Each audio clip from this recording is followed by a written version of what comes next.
je ne vois pas.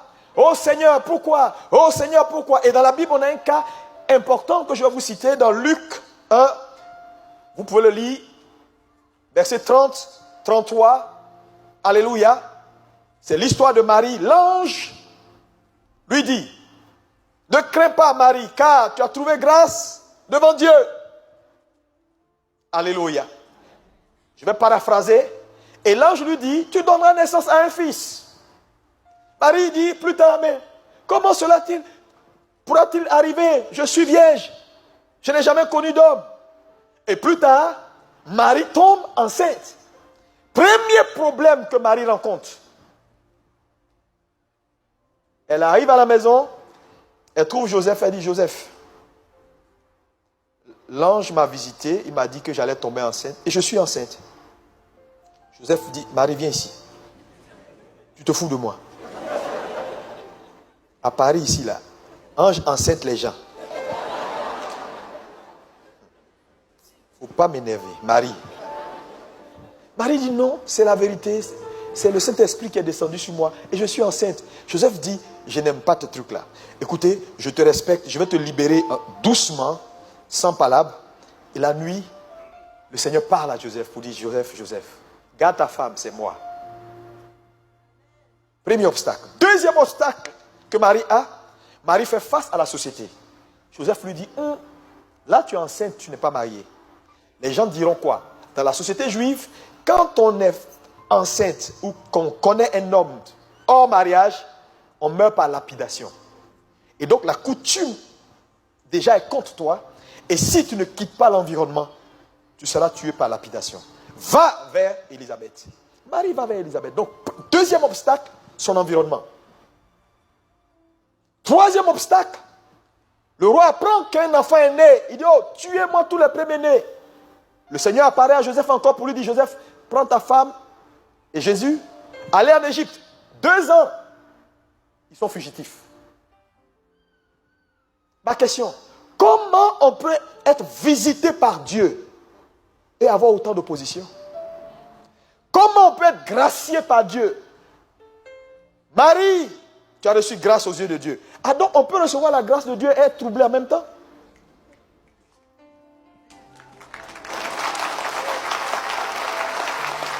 C'est important de comprendre comment Dieu travaille. Comment on peut être le choix de Dieu, comme Marie fut le choix de Dieu, et ne même pas avoir un endroit où poser la tête. Mes frères et sœurs, elle était fugitive avec son époux pendant 2 ans. Elle revient en Israël, elle ne trouve même pas un endroit où coucher la tête. Comment on peut être autant gracié et ne pas avoir un endroit où coucher la tête et qu'on soit obligé d'aller donner naissance dans une étable, là où les animaux dorment? C'est quelle grâce ça? On peut questionner cette grâce. Dis avec moi, quand la faveur devient source de frustration, que faire? À toi la réponse. Alléluia! Voyez-vous, Dieu l'a visité.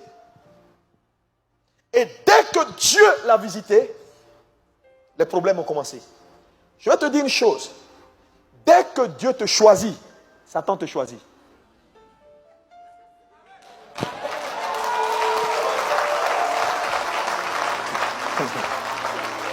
Vous savez, qui veut que Dieu porte son choix sur lui? Tu es en train de dire, Satan, choisis-moi. Parce que tous ceux qui ont marché avec Dieu dans la Bible, à chaque fois que Dieu a eu une parole pour leur vie et leur destinée, Satan s'est déchaîné contre leur vie. Oh, je vous le dis, il a fait avec Moïse, il a fait avec Jésus, et il a fait avec tous ceux qui ont marché avec le Seigneur. Je suis venu dire à quelqu'un, si Dieu te choisit, Satan te choisira également. Voilà pourquoi, dans ta marche avec Dieu, il faut que tu intègres cette possibilité.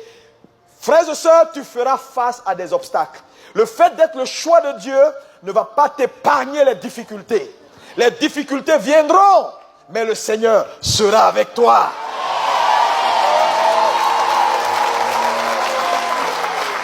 Parce que souvent dans nos églises, les gens arrivent à un point où ils sont déçus, ils ne comprennent pas où est Dieu, où est Dieu. Dieu est là. Le silence de Dieu n'est pas son absence. Le fait que Dieu fasse silence dans ta vie ne veut pas dire qu'il t'a abandonné. Le Seigneur n'abandonne jamais ses enfants. Est-ce que quelqu'un peut me dire un bon amen? Voilà pourquoi ce n'est pas dans de telles situations qu'il faut abandonner la main du Seigneur. Dans de telles situations, il faut garder la foi en Dieu. Comment garder la foi en Dieu quand rien ne va? Il faut rester ferme dans ta marche avec Dieu, parce que le Dieu que tu sers, il est le Dieu de la lumière, mais il est aussi le Dieu des ténèbres. Oui, je te le dis. Aucune plante ne croît seulement dans la lumière. Une plante croît le jour comme elle croît la nuit. Et vous allez voir que les plus grands leaders, près de 70 à 80% de leur croissance se fait dans les ténèbres.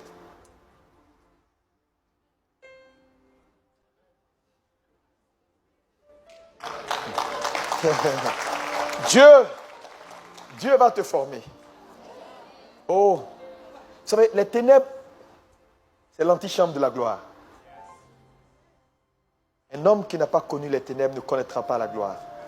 Comment tu peux apprécier l'éclat des étoiles si ce n'est que dans un ciel obscurci?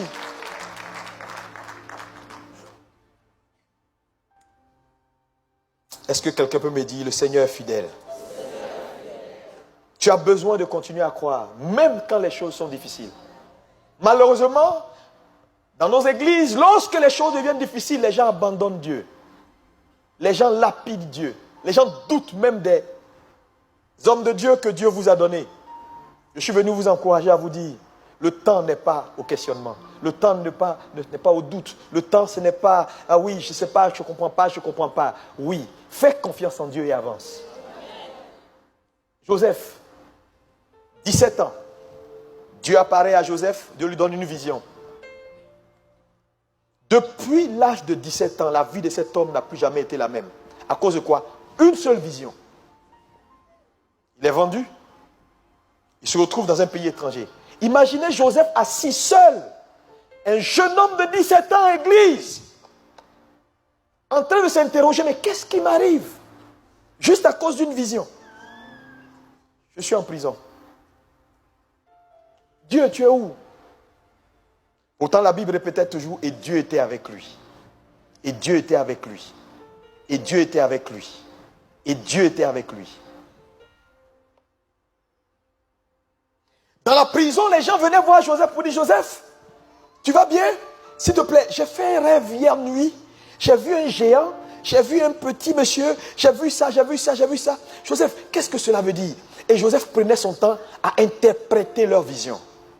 Mais Joseph aurait pu dire, mais attendez-vous là, vous me fatiguez, hein? Moi là, j'ai une vision qui m'a envoyé ici. On m'a vendu à cause de cette vision. Depuis l'âge de 17 ans, je ne trouve même pas l'explication. Donc, ne venez pas m'emmerder avec vos histoires de vision. Que chacun gère son affaire de vision. Moi-même, je n'ai pas encore trouvé la réponse à ma propre vision. Mais Joseph ne l'a pas fait ainsi. Pendant que les gens venaient vers lui, il interprétait leur vision. Peut-être dans la douleur. Mais un jour, ce que Joseph ne savait pas, c'est qu'en interprétant la vision des autres, il interprétait sa propre vision. Il ne le savait pas. Alléluia. Parce qu'il aurait pu refuser d'interpréter la vision des autres, mais il a fait. Alors qu'il ne comprenait pas sa propre vision. C'était difficile. Cet homme qui aimait Dieu, qui a fait la volonté de Dieu. Frères et sœurs, je vous dis une chose. Quand souvent les gens me disent, oui, on ne comprend pas, il y a des choses bizarres qui arrivent à cette sœur-là. Bon, peut-être qu'elle n'est pas dans la volonté de Dieu, priez pour elle. Hein? Peut-être qu'elle vit dans le péché. Je vous dis, il y a des choses qui vont arriver, tu ne vis pas dans le péché. Oui, Zacharie là. Lui et sa femme, ils étaient stériles là. Pas parce qu'ils péchaient, hein? Il était sacrificateur.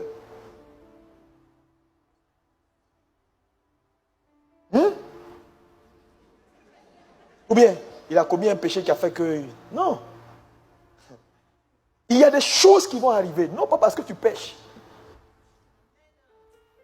Alléluia. Ça n'a rien à voir. C'est pourquoi arrêtez de juger les gens. Quand tu vois la course de quelqu'un qui est ralenti, il ne faut pas te presser de le juger. Tu ne sais pas qu'est-ce qu'il porte comme fardeau.